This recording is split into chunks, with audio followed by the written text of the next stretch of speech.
Au sommaire de ce live, la guerre en Iran et l'ultimatum de Donald Trump au régime de Téhéran sur le détroit d'Ormuz, la gauche unie qui conserve Paris à l'issue du second tour des municipales et les puces électroniques, nouveau pari fou d'Elon Musk. Et l'ultimatum de Washington à Téhéran qui vit ses dernières heures. Les États-Unis vont-ils frapper les centrales électriques iraniennes? La question reste posée. Alors que la guerre au Moyen-Orient est entrée dans sa quatrième semaine, Donald Trump a ce week-end sommé le régime iranien de rouvrir le détroit d'Ormuz dans les 2 jours, faute de quoi il détruirait les infrastructures électriques du pays. Une menace à laquelle Téhéran a aussitôt répliqué, assurant qu'elle ciblerait les infrastructures énergétiques et de dessalement américaines de la région. Zone cruciale de passage pour le trafic maritime, le détroit d'Ormuz est, comme on le sait, quasiment paralysé depuis le début du conflit. Les répercussions pour le commerce mondial risquent de s'amplifier, alors que les frappes ont redoublé d'intensité ces derniers jours contre des infrastructures énergétiques situées dans le Golfe, faisant s'envoler les cours des hydrocarbures. Cherchant à amortir ce choc énergétique, les Européens ont légèrement évolué ce week-end. Après la fin de non-recevoir aux appels à l'aide lancés par Donald Trump, une vingtaine de pays, dont la France, l'Allemagne et l'Italie, ont publié un communiqué commun dans lequel ils se disent prêts à contribuer aux efforts nécessaires à la réouverture du détroit. On poursuit avec une image, celle d'Emmanuel Grégoire traversant Paris en Vélib pour se rendre à l'hôtel de ville. Large vainqueur devant Rachida Dati à l'issue du second tour des municipales, le candidat de la gauche unie succède à Anne Hidalgo, permettant à son camp de conserver la capitale. Autre victoire symbolique pour le Parti socialiste, celle acquise à Marseille, où le maire sortant Benoît Payan renouvelle son mandat à son adversaire du RN, Franck Alizio. Paris, Marseille, mais aussi Pau, où le parti à la rose ravit le fief de l'ex-premier ministre François Bayrou. Jérôme Marbeau mettant fin de justesse à 12 années de règne du centriste. Une page s'est tournée aussi à Nice, où l'UDR Éric Ciotti a infligé une défaite cuisante à Christian Estrosi, le maire sortant qui a annoncé dans la foulée son retrait de la vie politique.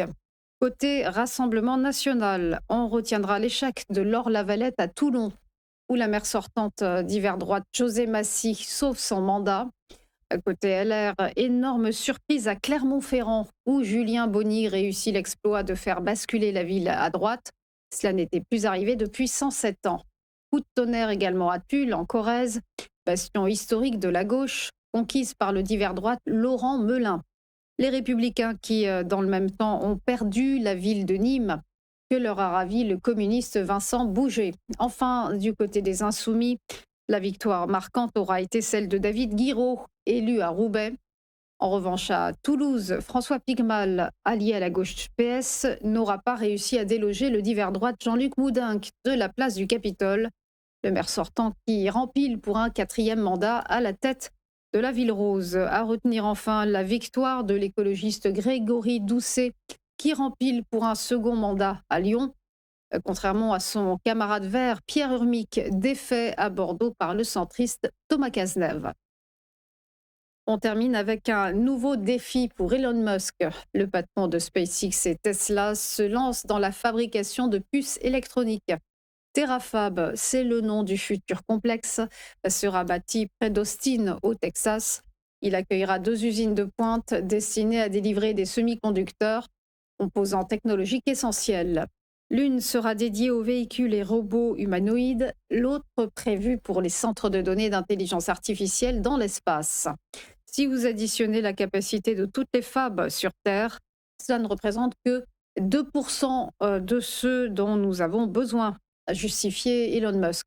La Terafab ambitionne ainsi de produire 1 TW de capacité de calcul par an, contre un demi-terawatt actuellement, fabriqué sur l'ensemble du territoire américain. Un pari industriel dont le calendrier n'a pas encore été dévoilé par le milliardaire, coutumier des effets d'annonce.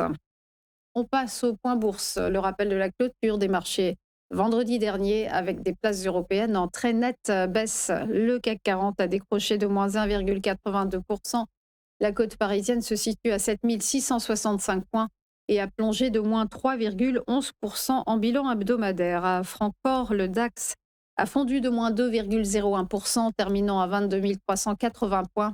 Et sur l'ensemble de la semaine, la côte allemande a dévissé de moins 4,55%. À Londres, le FTSE a décliné de moins 1,44% et il s'établit à 9 918 points. En rythme hebdo, l'indice a lâché moins 3,34%. En direction Wall Street, grise mine également. Le Dow Jones s'est replié de moins 0,96%, s'établissant à 45 577 points et il a reculé de moins 2,11% sur l'ensemble de la semaine. Le S&P 500 a également fortement chuté de moins 1,51% à 6 506 points et il a reflué de moins 1,9% sur sa performance hebdomadaire. Quant au Nasdaq Composite, il a trébuché de moins 2,01% et se situe à 21 647 points avec un tassement de moins 2,07% sur la semaine. Passons au prix du pétrole qui ont poursuivi leur envolée la semaine écoulée.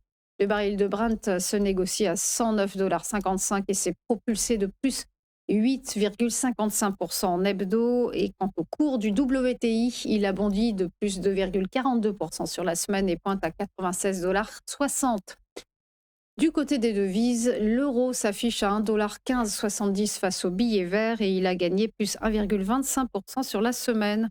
Et enfin, le Nikkei à la bourse de Tokyo a terminé ce matin en très forte baisse, s'écroulant de moins 3,48%. Voilà pour les dernières infos. On se retrouve juste après une page de pub pour Chronocac et l'ouverture des cotations. À tout de suite.